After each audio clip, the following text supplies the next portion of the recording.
It is now in America's national interest to stop aggressive naval patrolling 12 miles off China's shores, because if you do that 20 years from now, there'll be aggressive Chinese naval patrolling 12 miles off California shores. But I think the time has come for the United States to think very hard about a world in which it might become number 2 and China might become number 1. Then surely America's interests change dramatically. And that's why, if America wants to see a China emerge that plays by global multilateral rules and processes, the best way it can do so is not by giving speeches or saying eloquent words about how you should preserve the global system. The best way you do it is through your deeds. And here, of course, I'm going to conclude by mentioning briefly the latest episode that has happened in US-China relations, and which is, of course, as you know, is the Chinese decision to set up an Asian infrastructure investment bank, which unwisely the United States decided to oppose. And as you know, and this is in many ways a sign of the times, in the past, a veto by Washington, D.C. would have meant that all the allies would have stood firmly behind the United States, and the United States veto would have held. But even to my surprise, the first country to break that veto was the number 1 ally of the United States, which is the United Kingdom. And that's a sign of the times, that countries are now preparing for a world in which the United States will no longer be number 1. The rest of the world quite often sees the United States acting unilaterally, acting in its own interests, and often at the expense of global interests. And David mentioned that I've been the ambassador to UN twice. I was there. I've served there for almost 10 years.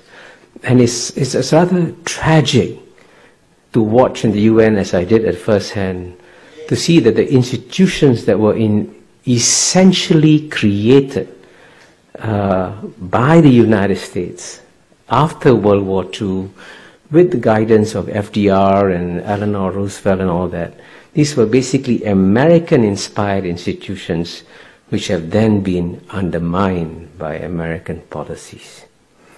You know, as I get older, I get less and less surprised by things, you know, quite normal. But one thing that's really surprised me is that on the one hand, the United States has clearly the freest media in the world, the best financed newspapers, the best financed television stations in the world. But I can tell you this, you know, as someone who travels to at least 30, 40 countries a year, when I come to the United States and I go to my hotel room in Charles Hotel and turn on the television, I feel that I've been cut off from the rest of the world. And literally, the insularity of the American discourse is actually frightening. And this is also true, by the way. I mean, I've said this to my friends there anyway in New York Times. This is true of the New York Times, this is true of the Washington Post, this is true of the Wall Street Journal. There is an incestuous, self-referential discourse among these newspaper journalists and so on and so forth. And they reinforce each other's perspectives and end up misunderstanding the world. Because, you know, the one key point I emphasize is that the era of Western domination of world history was a 200-year aberration. It's coming to an end. And as a result of it, you've got to learn to understand non-Western perspectives in the world. And it's actually quite frightening that in many ways I find American intellectuals behind intellectuals, including in Serbia, where I just was, or Greece, or in Istanbul, because they are much more aware of what's happening in the world than most American intellectuals are. I don't know how to solve that problem. But unlike the United States of America, the Chinese do not believe in proselytizing their beliefs. They do not believe that you have to copy or emulate them to succeed. And they also believe that it is far better for people to admire and respect them for their deeds rather than to pay attention to their words. So in a sense, we will have a very different world when the world's number one power in the world is no longer a missionary power in the world. That, you know, if you look back over the longer history of China over the past 2,000 years or so, it's actually surprising how few military adventures the Chinese had overseas. And in general, they have actually, as you know, within the Chinese Confucian ethos, the guy who's a soldier is at the bottom of the value chain.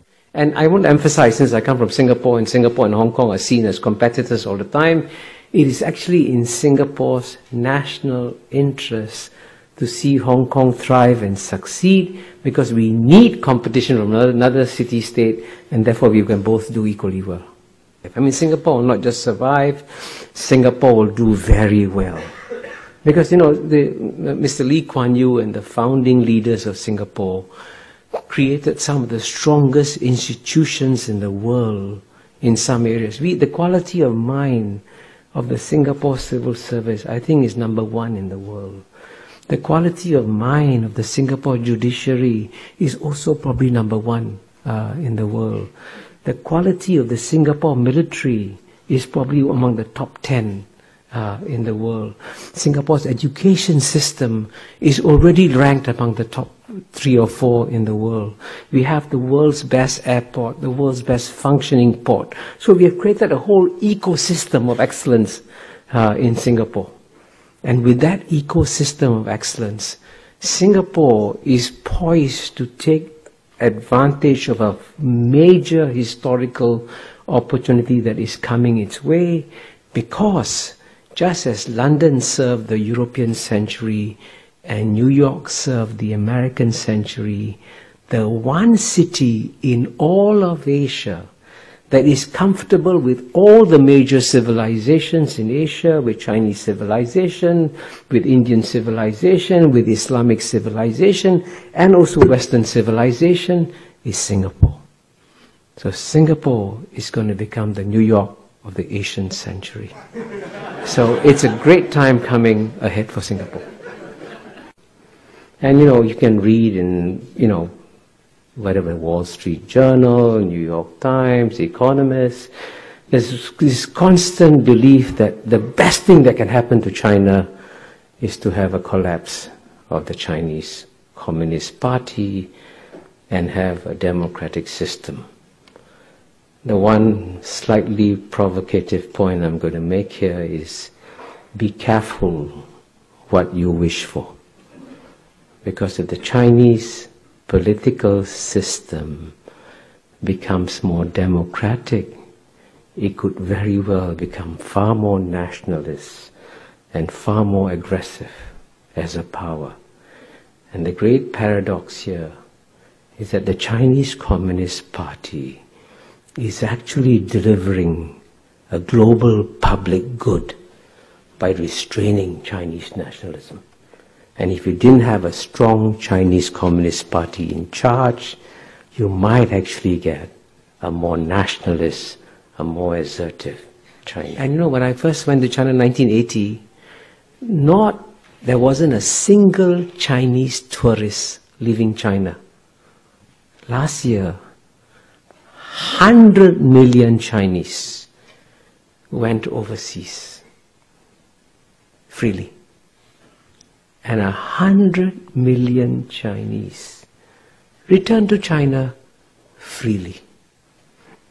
Now, if there's no freedom in China, if China was this despotic, oppressive state, would 100 million Chinese come back to China?